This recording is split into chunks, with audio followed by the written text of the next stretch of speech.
pretend like none of that happened and start over. So hi and welcome once again. Embodied Cognition Dance, day 3. Obviously. We got Camille Buttingsrud, a doctorate from the University of Oslo is about to happen, right? She also teaches at the College of Dance Art in Norway and at the Danish School of National School of Performing Arts. And since we're a little bit behind time now, I'm just gonna give it over to you. So let's do it again. You're gonna be awesome. Yeah. In this presentation, I'm going to share my philosophical work process with you. It is kinetic at its core, and it's also effective, intellectual, and a rather collective work process. I'll sketch out the research methods I make use of, with examples from an upcoming article on the use of affectivity on stage. In other words, on what role emotions have in the action of dancing in front of an audience. As it has been in my philosophical work so far, the questions I ponder spring from practical experience, and that is my 25+ years as a performer. Dealing with kinetic affective problems as a philosopher, I first of all detect and verbalize the practical experience to myself. Because in many dance situations, it starts out as a kinetic hunch or an emotional reaction to a work situation. The verbalization then enables me to discuss the dilemma with fellow artists. These discussions can be talks with peers, friends and family, those of them who are artists, or it can be chats or correspondence online, or it can be in the form of formal qualitative interviews. Any formal conversation that might illuminate the issue in question. These dialogues with artistic peers contribute to my research with extremely valuable information. It can be subtle details about the underlying patterns of the problems we discuss, personal anecdotes and examples from real life, variations of the problem, or reactions to my view or to me finding it important. It all brings me closer to a conceptual understanding of what were formerly vertebrate bodily, in the well-grounded company of authorities on these bodily experiences.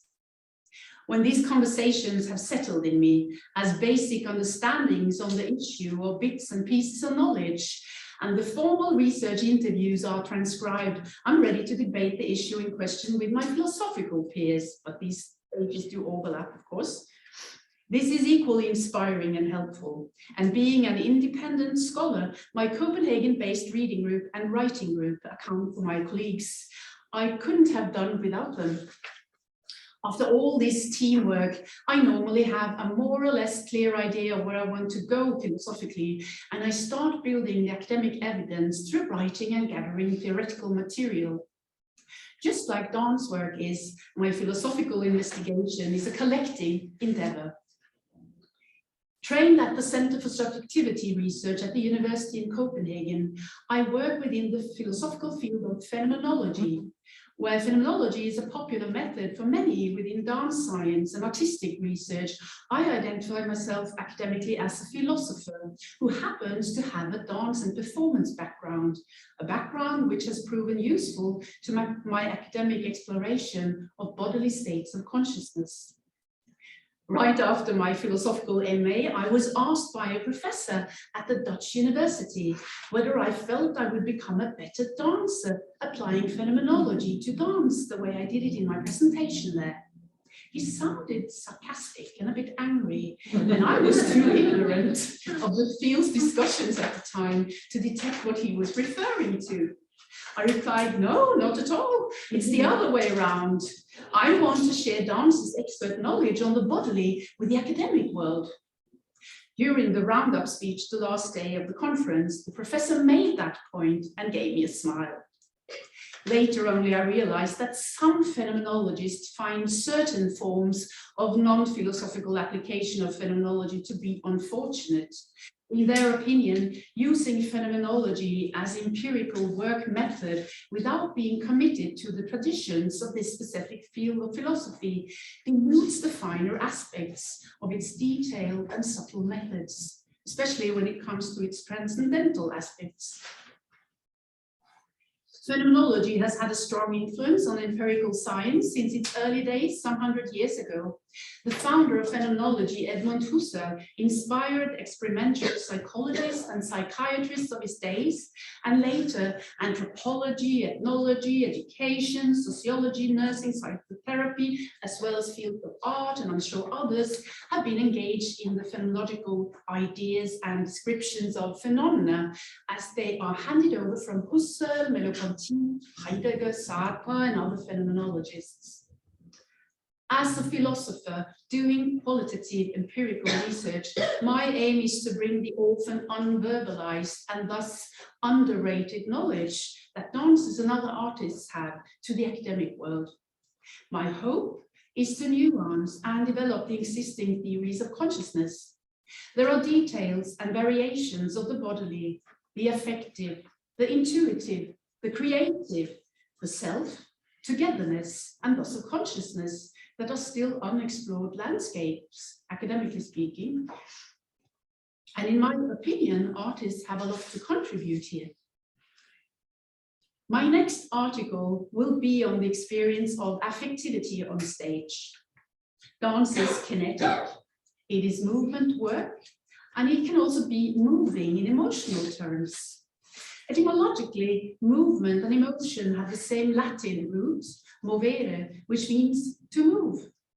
And I've always felt that the affective aspect of dancing were essential.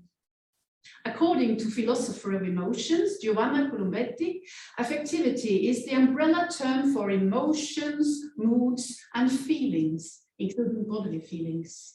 And this is how I'll use the terminology here. When it comes to dancing on stage, being absorbed in one's movement work, affectivity come into play in a number of ways. And the ways I'm going to mention, I have from my interviewees.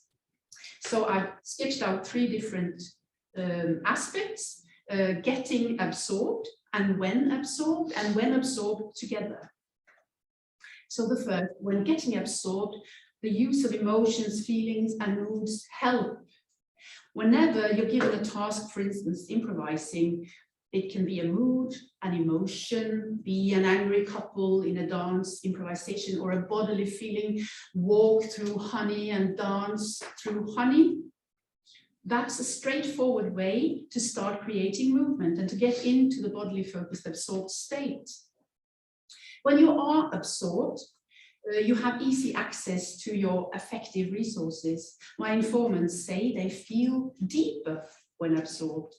The affective makes them create performance content, and that is making use of body memory to create and interpret and build characters. In non-performing situations, it can also be therapeutical when old feelings pop up in dance situations.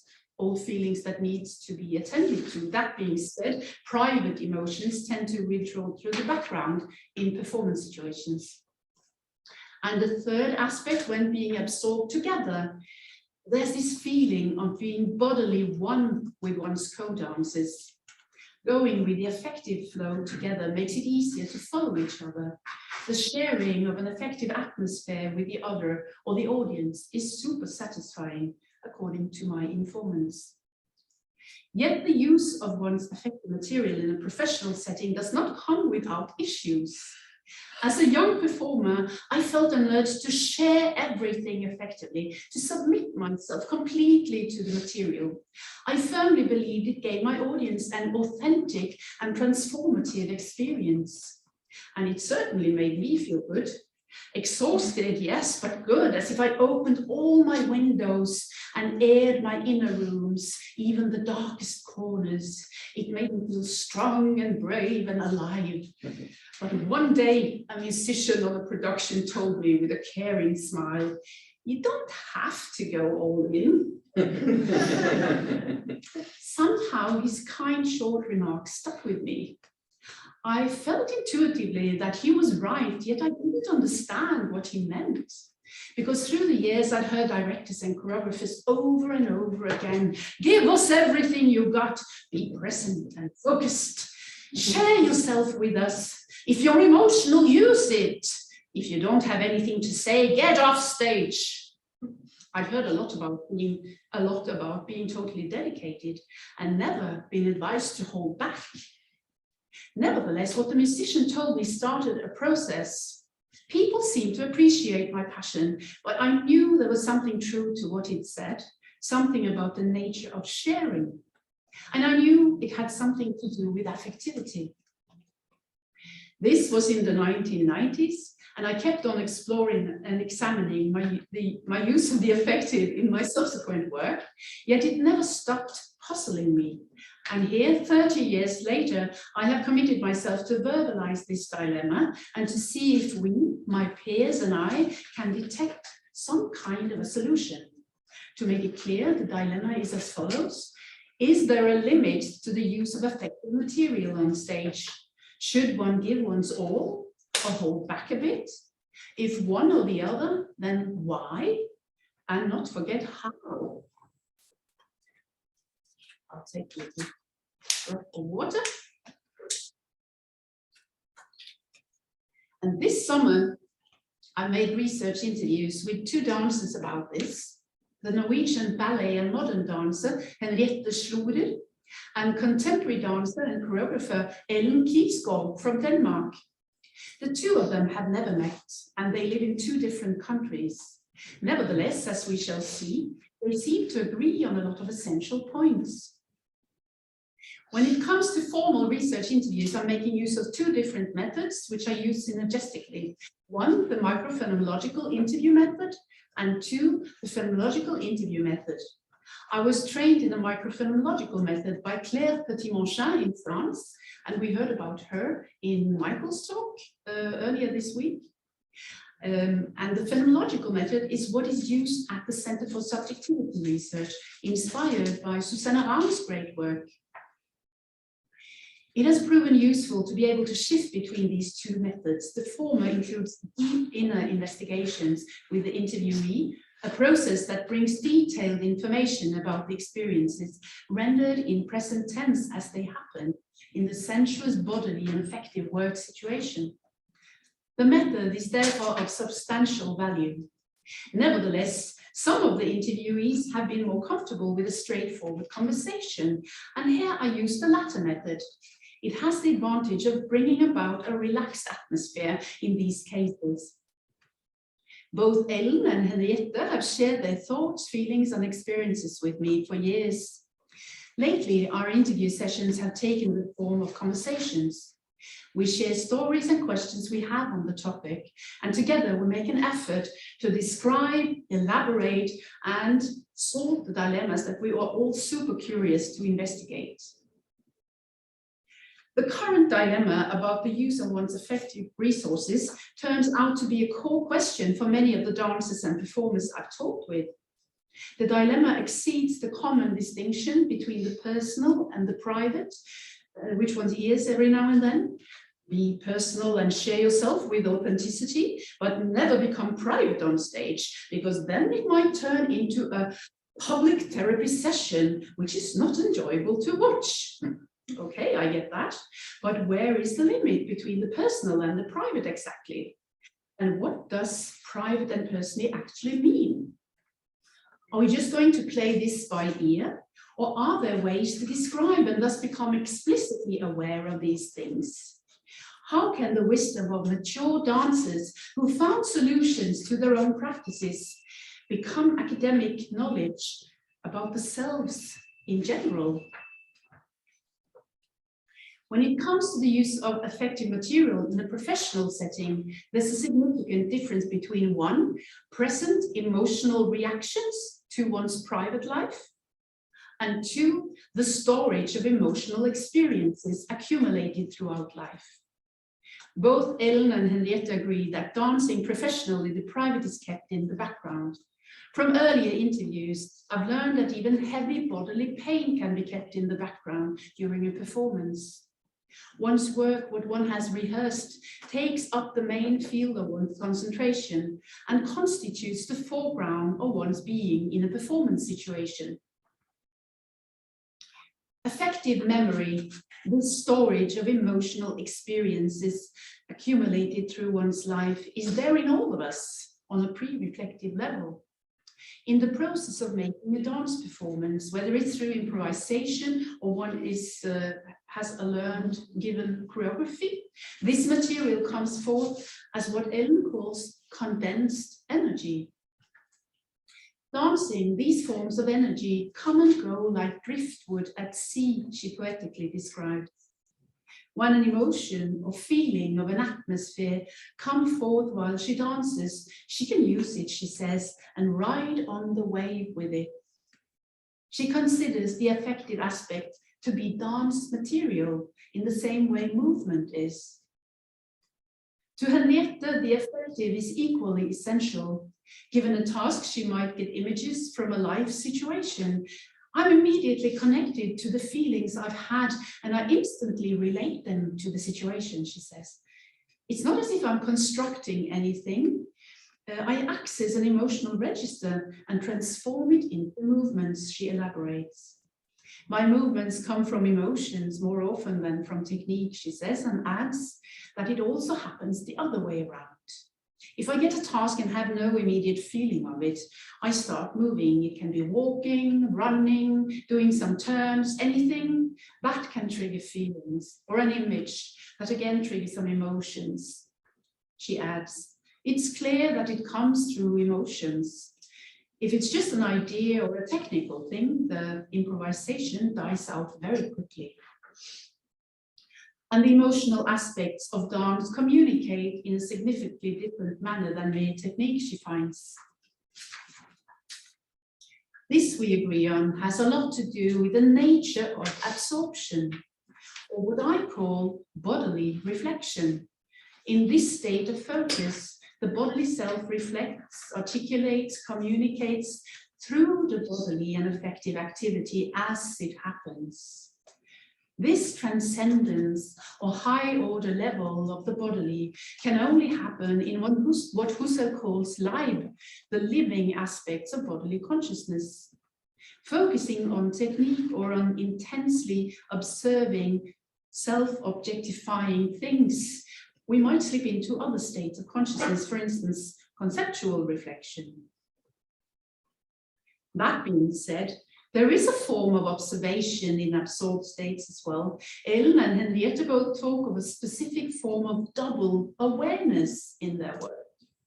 And this observation is happening in the bodily realm and is thus not to be confused with the Sartrean gaze of the other, seeing myself as I figure the other sees me. This experience described by Jean-Paul Sartre indicates a conceptual judgment of oneself and is an assessment that momentarily takes you out of that bodily focus. The form of observation Ellen, Henriette, and several of my other informants describe is not a reflection of the mind on the body, but a reflection through the bodily on its current activity. Young and at school, Ellen says she felt bashful sharing her movements with her classmates.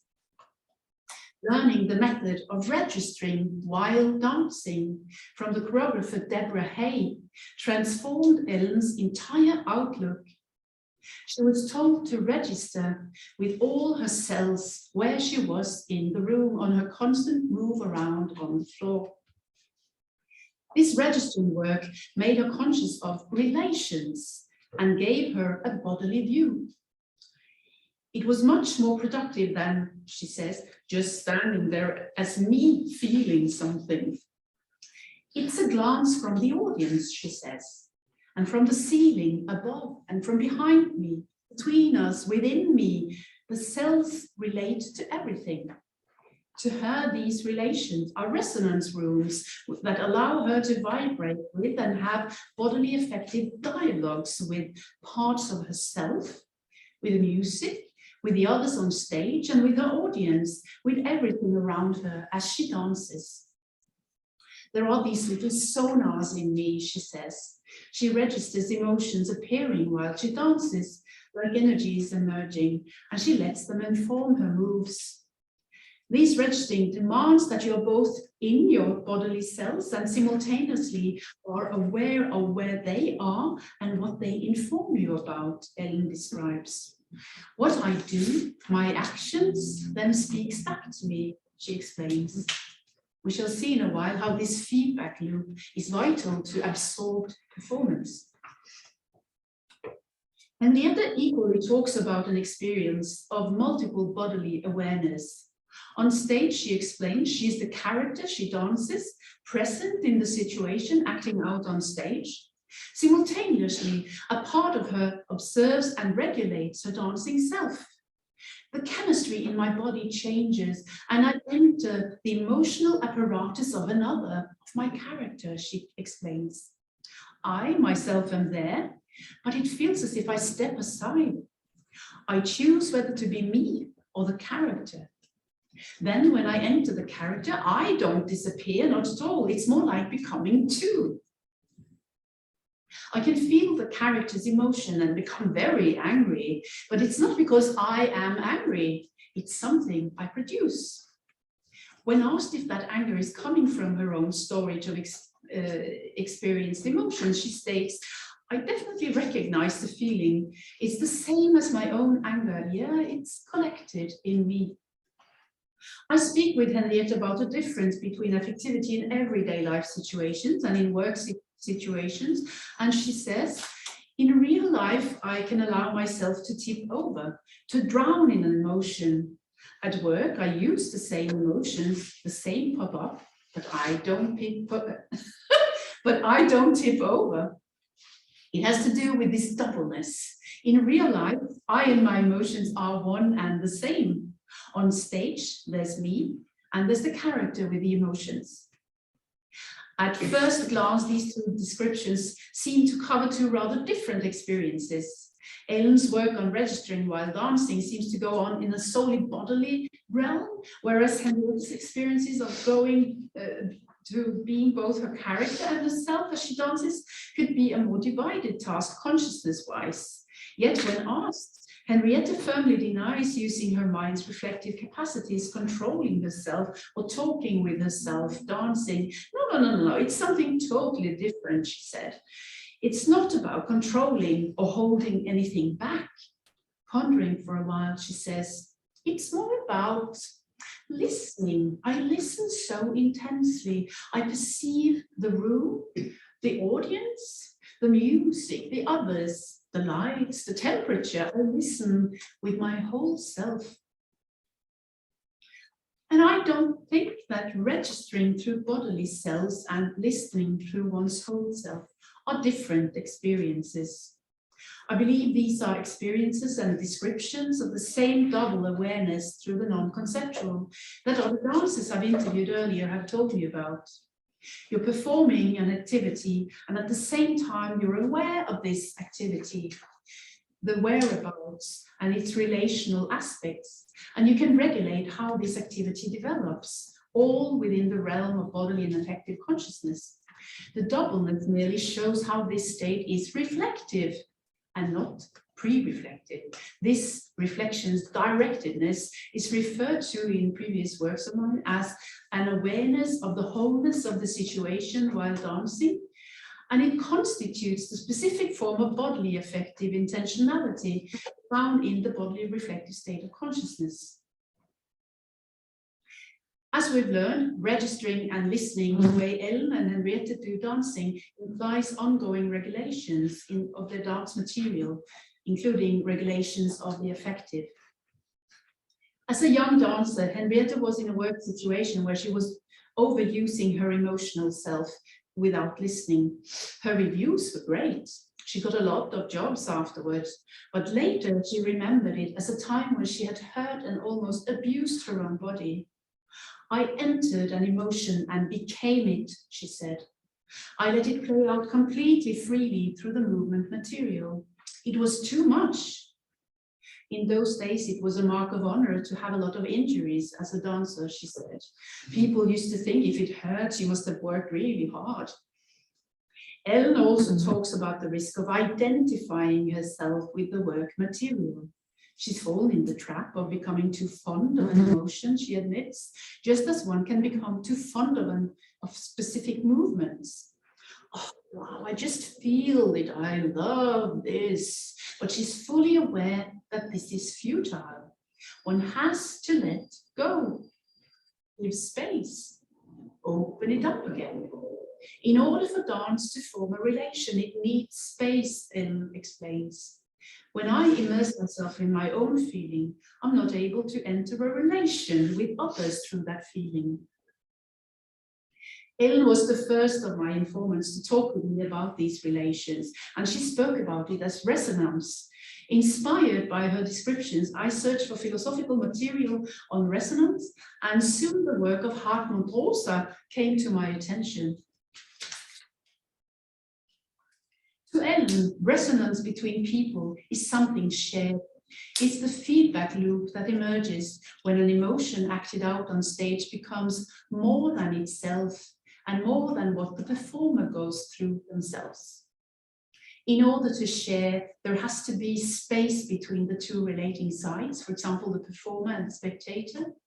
And Ellen says, there's something about creating coherence between these different parts. She speaks of resonance between her arm and her torso, between her and others, between her and the space she's in, as well as between the form and the content of her dance work. And she says it's a playful thing to find the resonance room in one's dance material, yet it's an ongoing hard work practice, a field of constant investigation and exploration. To the German sociologist and philosopher Hartmut Rosa, the theory of resonance came as a solution to the so-called acceleration problem that he described in 2013. And this is a critical account of the ideal of modernity's ongoing growth. Slowing down did not seem to be the antidote to acceleration, but rather finding resonance. In 2016, he published his influential work, Resonance, a sociology of our relationship to the world. And according to Rosa, we relate to what differs from us in 3 different ways. We can feel or experience from the other repulsion, like pushing away, or we can feel indifference, not relating at all. Or the third thing happens to us, attraction. When attraction appears in our surroundings and in ourselves, we experience these axes of resonance, axes through which we explore and get feedback. Attraction might feel like it's calling you, Rosa explains. You want in contact with it. It's not the feeling of wanting to have something, but rather feeling of being drawn to it. And there are these 4 indications that he sketches out for the experience of resonance. The first is affection. Something moves me, speaks to me, touches me. Affection, he said, comes from Latin and means something is done to me, like music and nature has an impact on me and makes me be attracted to it with affect. The second is response. You respond to it, you open up, and according to Rosa's research, the body changes. For instance, eyes open wider. The third is transformation. You are changed by this meeting with the other or this resonance. It's transforming you. There's always some kind of change or the other. It can be, I will never stay the same again, or it can be a momentary change, like feeling alive in the moment. There is this aspect of natalité that Hannah Arendt speaks about, the political thinker and phenomenologist Arendt, this idea of new beginnings, that we can start anew.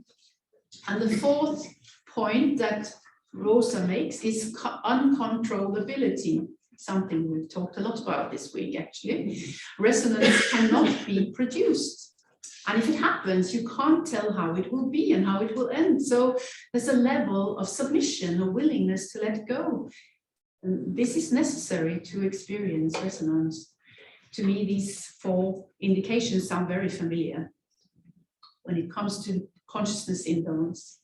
Rosa describes resonance as vibrating wires between us and the world. And Ellen also mentions vibration and musicality as a way of understanding the regulation work on emotions and moods on stage. She says a concentration of emotional energy has a vibrational mode. There's a rhythm to emotions on stage, she states. Using them has a lot to do with timing. You adjust it according to the context, for instance, the next scene. And if your audience is close, you might adjust it according to their immediate feedback. It requires sensibility. You might try out how far you can take it and be open towards an adjustment along the way. She uses the emotions in waves with varied strengths, she says. It's important to be willing and to be able to quickly let go of them. Talking with Henriette and Ellen, we end up finding several examples of rather loud examples of uses of emotional expression that nevertheless works artistically. Could it be a question of playing the emotions, to be musical with them, instead of whether to hold back or give one's all? In the New Zealandic ceremonial dance form Haka, which we heard about yesterday, strong emotions are let out in a rather wild, powerful style. Is the axis of resonance here between the formal, strict form that the dancers take on one hand, and the wildness of their expression on the other? We all know the painting, The Scream. Edvard Munch's potent paintings, pictures his own private emotions, actually, of sorrow, anxiety, and jealousy, and so on. Are they resonant and thus open towards their audiences because of their musicality when it comes to colors, shapes, and forms? Are these art forms universally valuable due to their balanced use of outgoing emotions, paired with their specific form? This might be one clue to our initial question, or whether there's a limit to the use of effective material in artistic work. It seems not. Perhaps we should rephrase the question altogether. Investigating these matters, Henriette and Ellen both gave me examples of seeing performances where they felt no access of resonance with the performer and where no apparent listening or registering was going on stage. These shows could be okay technically seen, but they were marked by a lack of dialogue with their surroundings. As spectators, they thus felt detached. Even if the performers did everything right, they didn't touch or inspire their audiences. Henriette talks about this as constructing something, in contrast to letting oneself be danced, trusting that the body knows. The difference between controlling and letting go resembles Rosa's descriptions of the mute and the resonant.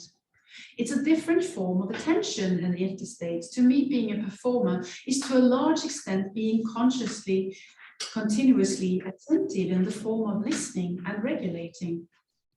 And performing, one might radiate. See me! See how clever I am! See how strong my emotions are! And this neither facilitates access of resonance, nor dialogues, nor any space for the spectators to feel their emotions, to experience the performance according to their lives. Talking of this gave us another clue. There's the element of intention, dancing. Why do I do it?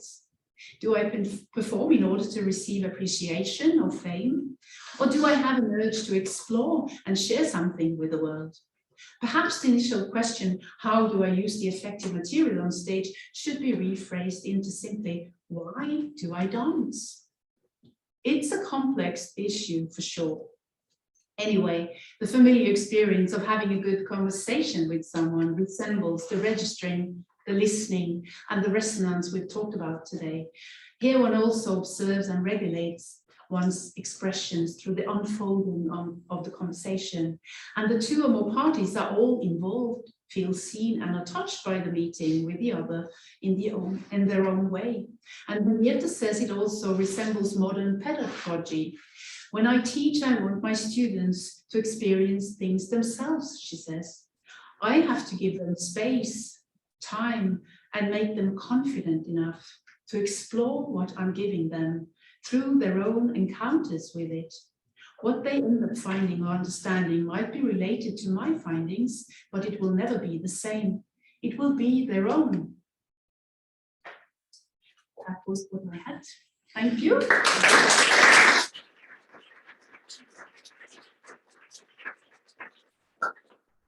Okay, so we're gonna, thank you so much. Really appreciate that. That's great. So much. Look at me. So we're gonna open it up to the internet first. So the internet can ask questions from the chat, and then you can sort of pick and choose. And then once we've gotten through the internet's questions, then we'll open it up to questions in the room. Internet, Could you read the internet questions? yes. Oh, a beautiful poem. Thank you, Kieran. Lovely. Wild body. Oh, I love that. So question over religious. Okay. There aren't any questions. We're waiting for that. Yeah. We've got some hands raised. So if you can, I see we have some hands Shall I in go? the chat. So if you type your question, and then we'll take it so we don't have any audio issues. So now I see you have a question, so you can.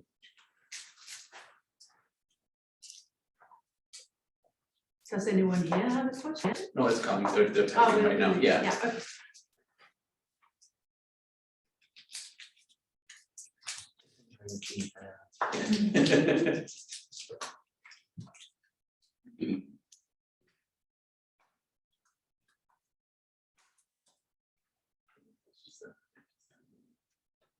The chat is typing too.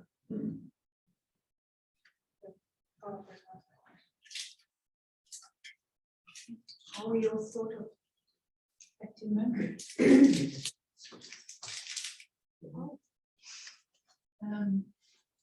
Okay, thanks, Barbara.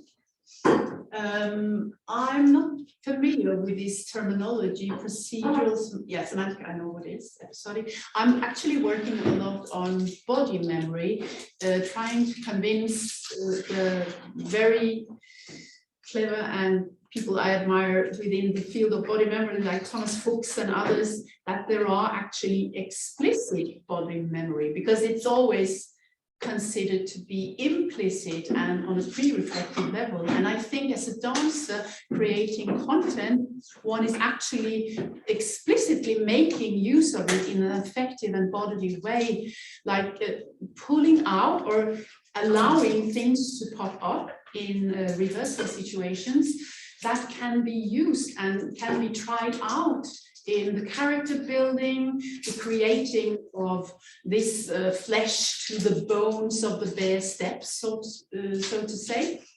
So it's definitely not semantic. Does it answer your question?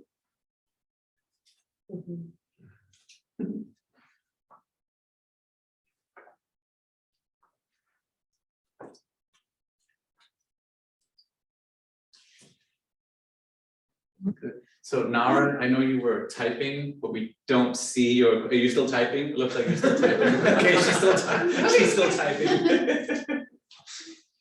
So we'll give you a second to continue the typing. There it is. Yeah. Hi, thanks for your talk. I just wanted to explore a little longer the idea of being two on the stage and how this is related to the reasons for dancing, considering the example of showing yourself. Perhaps a dance in which the wish is being acknowledged is not evident, is a dance when. More to come. Yeah. Okay, she's on her way.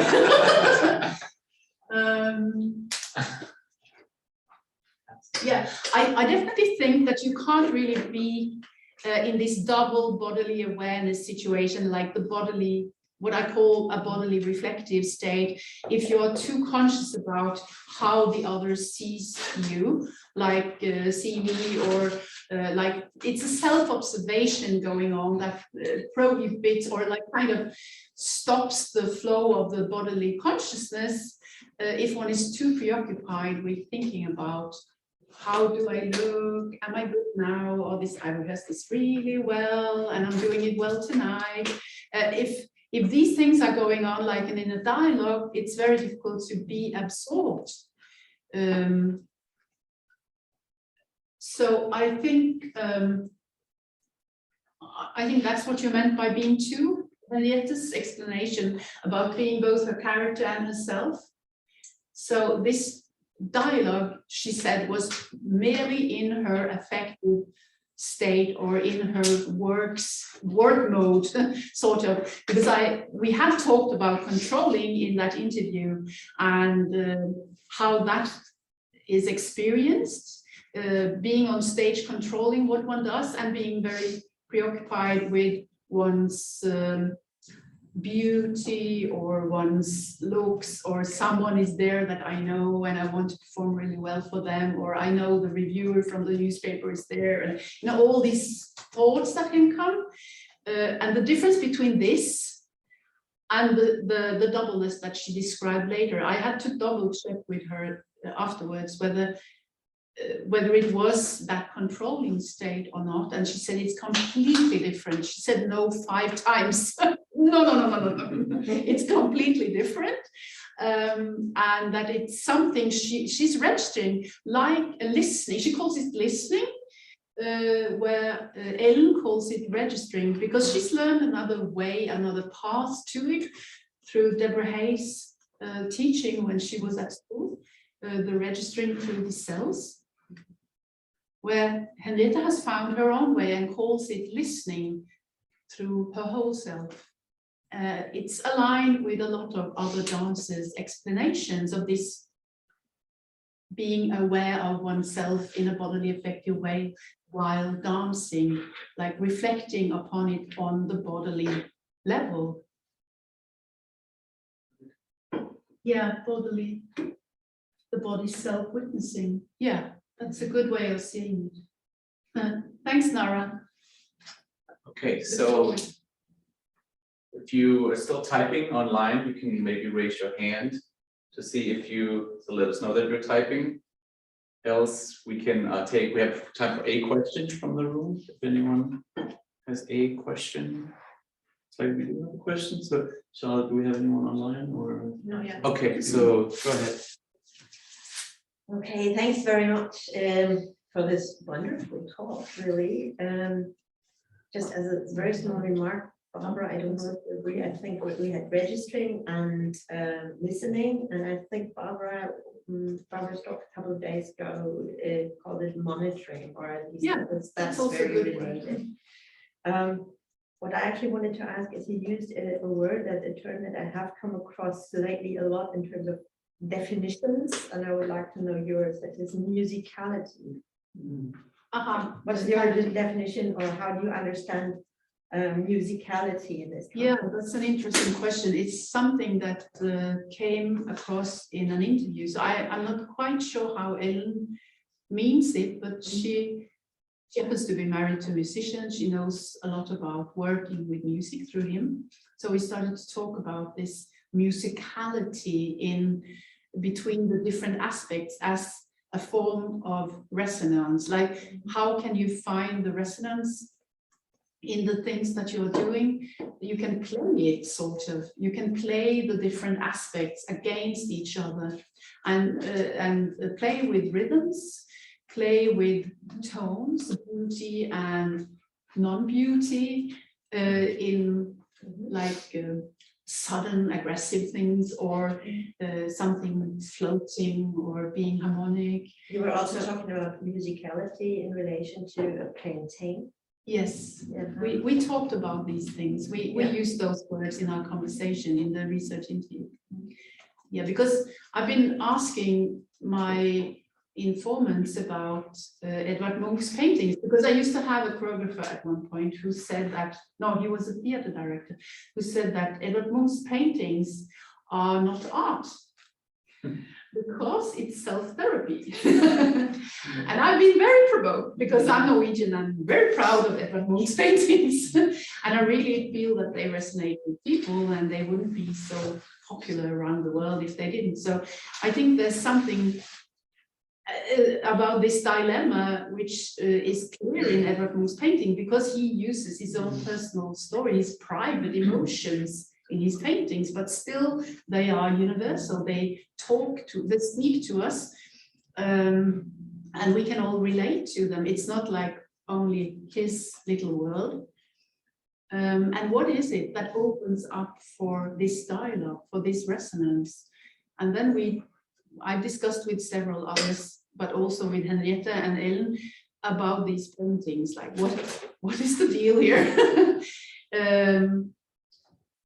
And we just found that there was this kind of playfulness where he was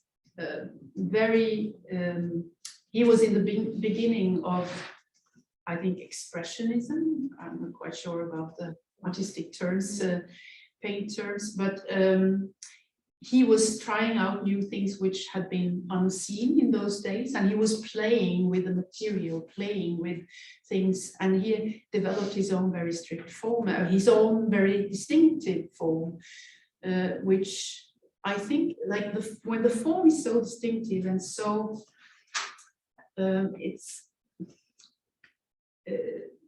so thorough in a way, then he could use something personal and even private in the content side of it.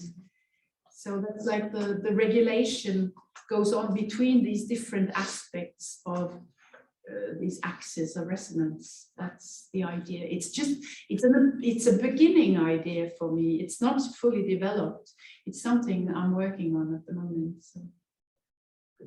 So it looks like we got one more question from Kelsa online. I'll read Great it. to see you, Very Kelsa. interesting talk. Thank you. I apologize if you addressed this. I came in a little late, but I'm interested in the difference between being able to arrive at this alternate state, non-performative, or what I might call being in the zone, through means that don't just involve the self, getting yourself to that state, but through community in social dance spaces, or when the audience are participants, for example, with ciphering in street dance forms. I meant to say the difference between arriving to this state through self-practices versus communal practices.